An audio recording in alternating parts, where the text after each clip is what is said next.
Você está no canal Mapa do Dia com o pastor Oswaldo Lima. Hoje é segunda-feira, 30 de junho de 2025. Mesmo que alguma situação pareça desesperadora, você pode continuar confiando em Deus, porque Deus está do nosso lado. Como é que você pode confirmar isso? Como é que você pode acreditar nessa promessa bíblica? Que evidências você tem para falar isso, pastor? Não saia daí. Na lição de hoje nós vamos explorar exatamente essa questão. Hoje a lição traz como tema o contexto histórico da história de Moisés, assim como nós começamos a estudar no livro de Êxodo. Eu peço para você que você possa curtir o vídeo. Quando você entrar nesse vídeo, primeira coisa, curta o vídeo, porque isso vai indicar o vídeo para outras pessoas. Muito bem, na família de Jacó chegou um momento muito difícil. O patriarca Jacó perde o principal dos seus filhos, aquele a quem ele tanto amava, porque os irmãos estavam odiando. José do Egito, amado pelo pai e odiado pelos irmãos. Uma circunstância familiar bem parecida com aquilo que acontece nas famílias de hoje. E José, então, é vendido como escravo para o Egito. Mas os irmãos pegam a túnica, mancham no sangue e enganam o pai. E o pai chora desesperadamente pela perda do seu filho. Anos se passam e essa tragédia desenhada pelos irmãos de José, elas terminam em bênção para aqueles irmãos e para o próprio pai. Porque, em meio da fome que surge anos depois, eles são obrigados a ir ao Egito para comprar alimentos. E quando chegam no Egito, o salvador do Egito foi José. Porque Deus estava com José. A lição deixa muito claro que quando José interpreta o sonho do faraó, o faraó pega o seu anel, o seu selo, o seu sinete de mão e põe no dedo de José. E faraó também depois no pescoço um colar de ouro e o fez subir na sua segunda carruagem. E clamavam diante dele: inclinem-se todos. Isso está escrito em Gênesis 41 a 43. Você deve perguntar qual é o segredo de tanto sucesso de José. O que aconteceu? Bom, nós encontramos aqui então dois episódios bíblicos que vão falar desse segredo. O primeiro deles é a bondade de Judá, um dos irmãos de José, que quando eles queriam matar José, Judá chega e intercede e diz: não vamos fazer isso, é nosso irmão, é do nosso sangue. Em vez de matar, vamos vendê-lo aos mercadores midianitas. Assim nós vamos ganhar dinheiro e ele vai ficar vivo. E assim eles fizeram. Então, a intercessão e a intervenção de Judá poupa a vida de José. Mas nós vamos encontrar aqui no Gênesis 39, 2 e 21, que o Senhor estava com José, que veio a ser um homem próspero e estava na casa de seu dono egípcio. O Senhor, porém, estava com José, foi bondoso com ele, fez com que encontrasse favor aos olhos do carcereiro.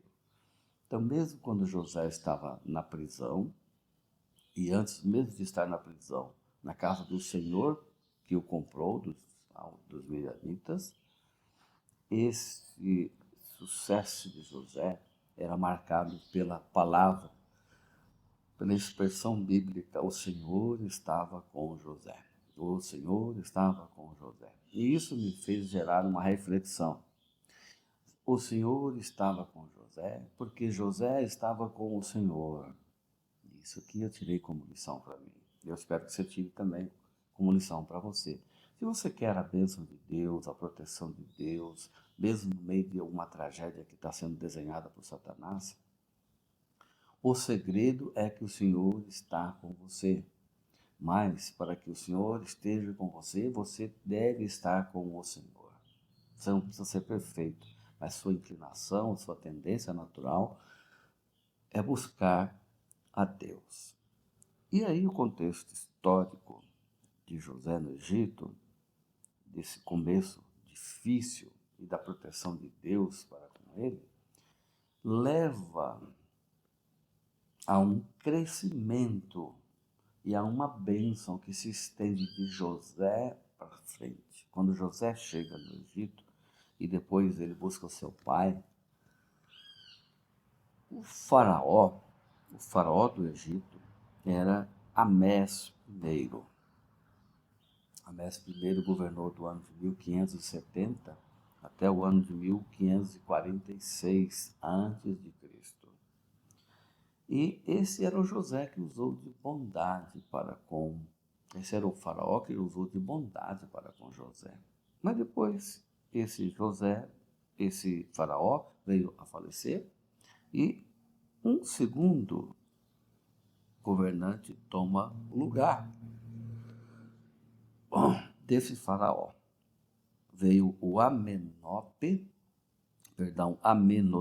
I, de 1546 até o 1526 a.C. Este governante, ele começou a ter medo dos israelitas, a multiplicação deles. Então ele criou uma estratégia de matança de todos os meninos do sexo masculino.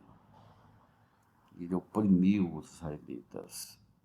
Mais tarde, entra o Tutmés I, de 1525 até 1512. Esse emitiu o decreto de matar todos os meninos recém-nascidos. Não foi o Amenhotep, foi esse aqui. E ele teve uma filha chamada Hatshepsut. Hatshepsut ficou de 1503 até o 1482 a.C. Essa Hatshepsut foi a princesa que adotou o menino Moisés, que o encontrou no rio Nilo e intencionava fazer de José o faraó, de Moisés o faraó. Só que enquanto ela governava, o faraó Tutmés III governava junto com ela, de 1504 a 1450 a.C. E algum tempo ele governou junto com ela. E esse foi o faraó do Êxodo. E os estudos mais confiáveis, segundo William Shea, que é uma autoridade em Velho Testamento, é que foi nesse período do Tutmés III, 1504 até 1450, que aconteceu o Êxodo. E ele até chega a marcar a data do Êxodo. Foi em março de 1450 a.C. E há diversos textos mencionados por ele aqui que ajudam a estabelecer a data exata do Êxodo. Bom, o que a lição nesse contexto histórico quer trazer para nós? Mesmo que o povo de Deus, mesmo que o povo de Deus esteja escravizado em terra estrangeira, ele jamais abandonou o seu povo. Mesmo que você esteja passando por dificuldades as mais atrozes na sua vida, à beira da morte, ele não abandona você. Mesmo que alguma situação pareça desesperadora, Deus está sempre presente e nós podemos confiar nele. Resgatando essa história, nós encontramos que esses homens, esses governantes, todos passaram. Mas o Deus que guiou a vida de José e depois de Moisés, no meio desses líderes, desses faraós, o povo de Deus, é o Deus que permanece. nós vamos ver que os deuses egípcios nada podiam fazer. Mas o Deus a quem nós servimos, esse pode fazer tudo a nosso favor. Vale a pena confiar nele. Quero orar por você. Senhor, ajuda-nos a rever na nossa própria história a sua mão conduzindo os detalhes da nossa vida. Em nome de Jesus. Amém, Senhor. Eu sigo o mapa do dia. E você?